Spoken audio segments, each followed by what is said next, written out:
Hello, dear students and dear friends, Chemica Point welcome you.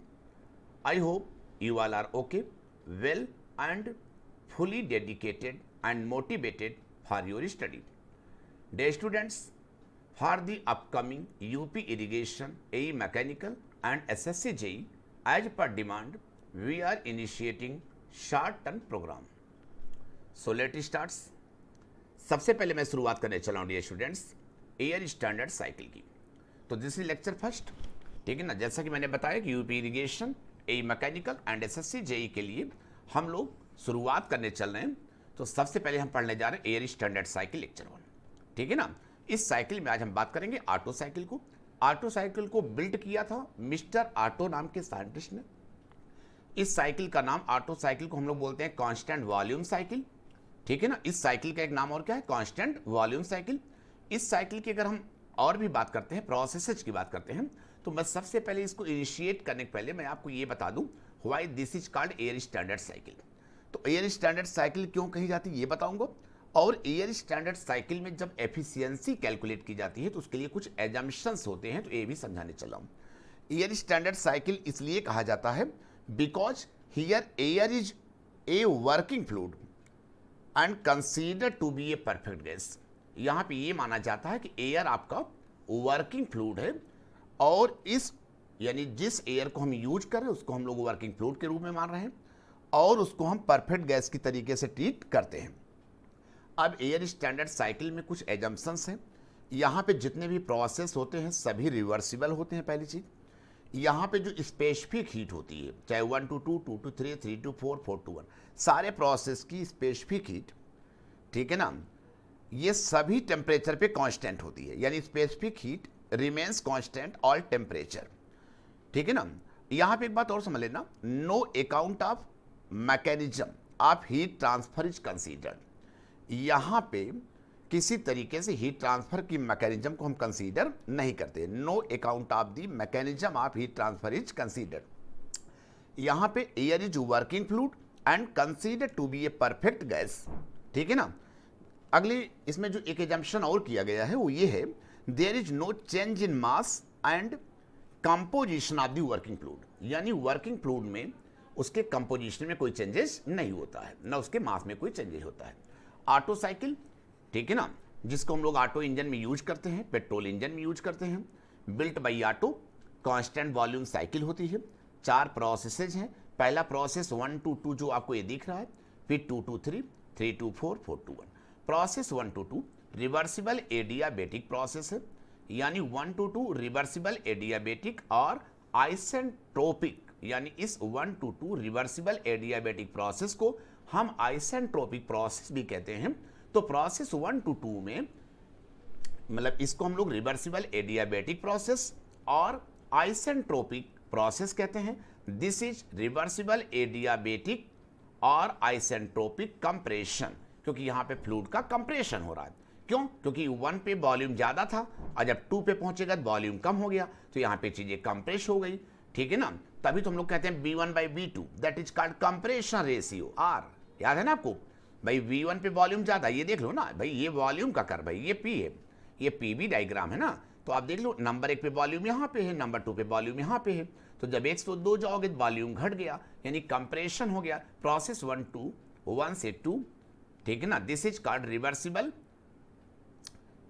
Adiabatic और isentropic compression. रही बात process 2 to 3 की, तो यहां पे कांस्टेंट वॉल्यूम पे, ये देख रहे हो, कांस्टेंट वॉल्यूम पे हीट का एडिशन हो रहा है, यानी हीट यहां दिया जा रहा है, ठीक है ना। प्रोसेस 3 to 4 की बात करते हैं, फिर से वही कहानी आ गई, रिवर्सिबल एडियाबेटिक और आइसेंट्रोपिक एक्सपेंशन।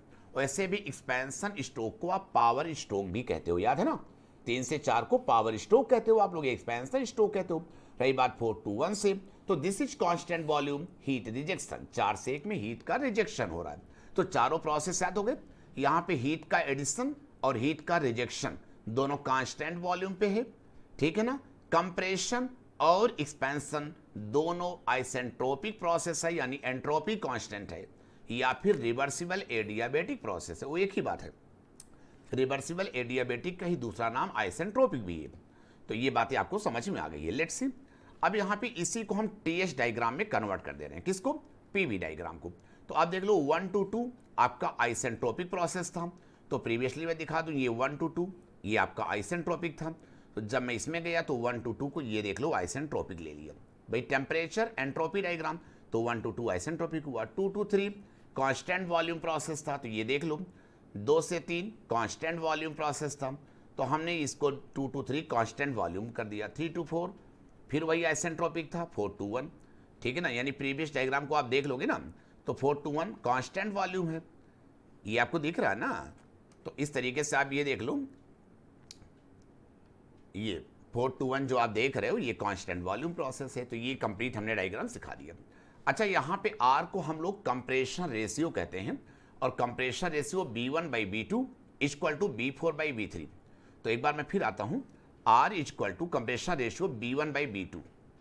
तो ठीक है, B1 पे जो वॉल्यूम है अपान B2 का वॉल्यूम, B1/B2 इसको कंप्रेशन रेशियो कहते हैं, या फिर V4/B3, क्योंकि एक ही बात है, जो वॉल्यूम B1 का है वही वॉल्यूम B4 का है, जो वॉल्यूम V2 का है वही वॉल्यूम B3 का है, बिकॉज कांस्टेंट वॉल्यूम प्रोसेस है। तो कंप्रेशन रेशियो B1/B2, B1/B2 या फिर V4/B3, ये आपका कंप्रेशन रेशियो हो गया, ठीक है ना, ये मैंने लिख दिया यहाँ पे।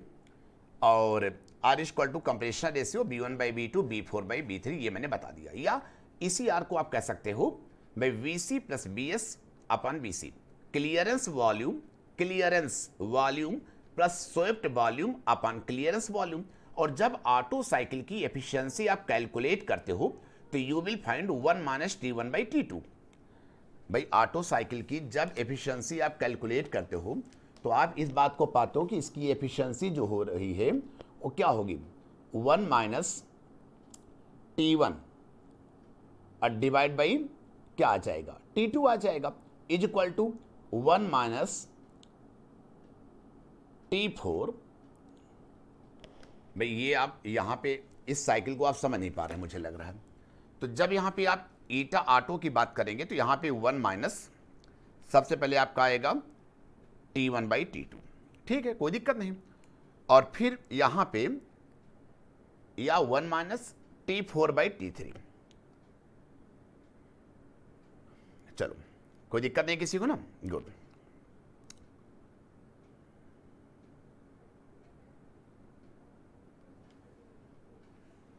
वन माइनस T1/T2 है यहाँ पे जो इसकी एफिशिएंसी होती है, और या फिर वो तो आपको अब देखना है ना कि एफिशिएंसी आप कैसे इसको फाइंड आउट करते हो, ये आपका काम है, ठीक है ना, मैं इसके लिए कुछ करने वाला आपको नहीं हूँ।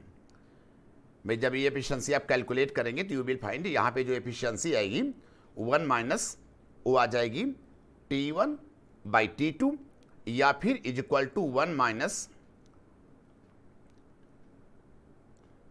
T4 upon T3। कोई दिक्कत है किसी को तो मुझे बताओ, आप नहीं है तो इट्स ओके, ठीक है ना, ये आपकी एफिशिएंसी होगी।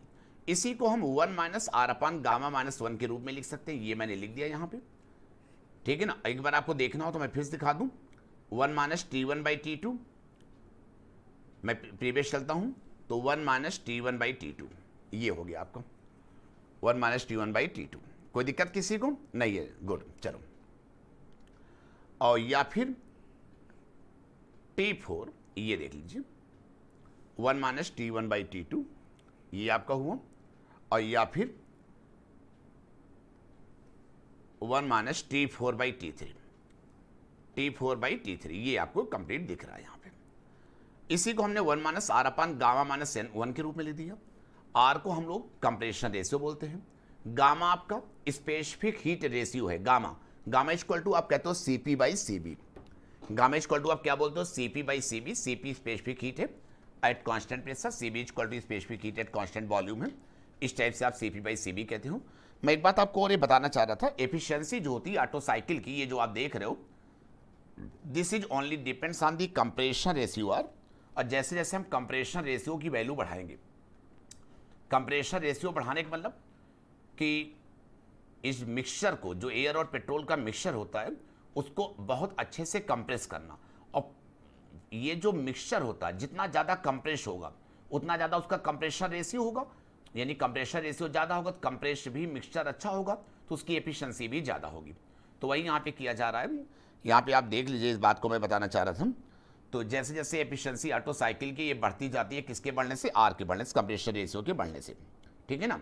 वैसे प्रैक्टिकली आर की वैल्यू 7 से ज़्यादा हम लोग नहीं बढ़ाते, ये याद रखिएगा आप लोग, ठीक है ना। ये सारी कहानी हमने बता दी आपको। इसमें एक पॉइंट, केमिकली जो करेक्ट स्टोइकोमेट्रिक होता है रेशियो पेट्रोल इंजन की अगर बात की जाती है तो वहाँ पे एयर और फ्यूल का जो मिक्सचर का रेशियो था 14.8 से लेके H2O होता है। यानी 14.8 पार्ट अगर आपका एयर है तो 1 पार्ट आपका पेट्रोल होता है, फ्यूल होता है। और मैंने कहा कि ऑटो साइकिल की जो एफिशिएंसी होती है ईटा, वो कंप्रेशर रेशियो आर पे डिपेंड करती है। आर जैसे बढ़ता है कंप्रेशर रेशियो बढ़ता है। मिक्सचर उतना अच्छा कंप्रेस होता है, जितना अच्छा कंप्रेशर होता है उतना उसकी एफिशिएंसी होगी, थर्मल एफिशिएंसी उतनी अधिक होती है, ठीक है ना। अब आर की प्रैक्टिकल वैल्यू ऐसे 7 से हम लोग नहीं बढ़ाते, ठीक है ना, प्रैक्टिकली नहीं बढ़ाते। बाकी तो लोग 10 तक ले जाते हैं, वो अलग बातें हैं, ठीक है ना। भाई कंप्रेशर रेशियो आप देखते हो पेट्रोल इंजन का, आप कहते हो 7:1 से लेकर 10:1 के बीच में आप लाई करते हो, ठीक है ना।